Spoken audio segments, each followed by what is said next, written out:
იცი? ჩვენც ევროელები ვართ. ჩვენც ეს სკოლა დავამთავრეთ. ო, და შენსავე, ჩვენს თბილისიდან ჩამოვედით, რომ სკოლის იუბილე აღნიშნოთ. გასამხატველია. ყველა დღეს რომ არ მოსულა. მართალია. მაგრამ შეხედე, ეს ჩვენი კურსელების დამთავრებულების სიაა. ვა, მონატრებული ხალხი.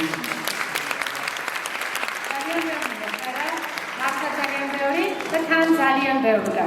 გერმანია, იტალია, ჩეხეთი, კანადა, საფრანგეთი, თურქეთი, ინგლისი, ამერიკა.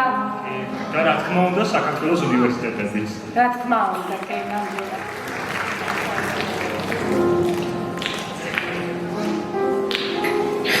მოგესალმები. გილოცავ სკოლა ევრო 2025 წლის იუბილეს. გისურვებ უამრავ წარმატებას, თუმცა პირველ რიგში უდიდეს მადლობას გიხდით სხვა შესაძლებლობებისთვის. ძალიან ვიყვარხართ და გვენატრეთ. გილოცავთ კიდევ ერთხელ. ძალიან მადლიერი ვარ, რომ მომეცემთ შემოვა, რომ მართლა ყოფილიყავი ამ ევროს ნაწილი და დამეტარებითი 12 წელიწადს გავატარე. მეც გილოცავთ, გისურვებთ კიდევ უამრავი საოცარი ხალხის აღზრდას, სამუდამოდ მადლიერი ვიქნებით თქვენი, ძალიან ვიყვარხართ და გვენატრებით. ეს სანუსნაო არის მახსენდება იზოპერის სიტყვები, რომელიც ამბობს, ჩვენ ყველა ჩვენ ბავშვობიდან მოვიდანთ და მე ბედნიერი ვარ, რომ ჩემი ბავშვობაც ყოველ ევროასთან არის დაკავშირებული. ნიკოს გახსოვს 5 წელი წინ სკოლის სცენაზე ვხერხდი. მე რა გვიშლის ხელს ერთად რომ ვიმღეროთ. მაშინ დავიწყო.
So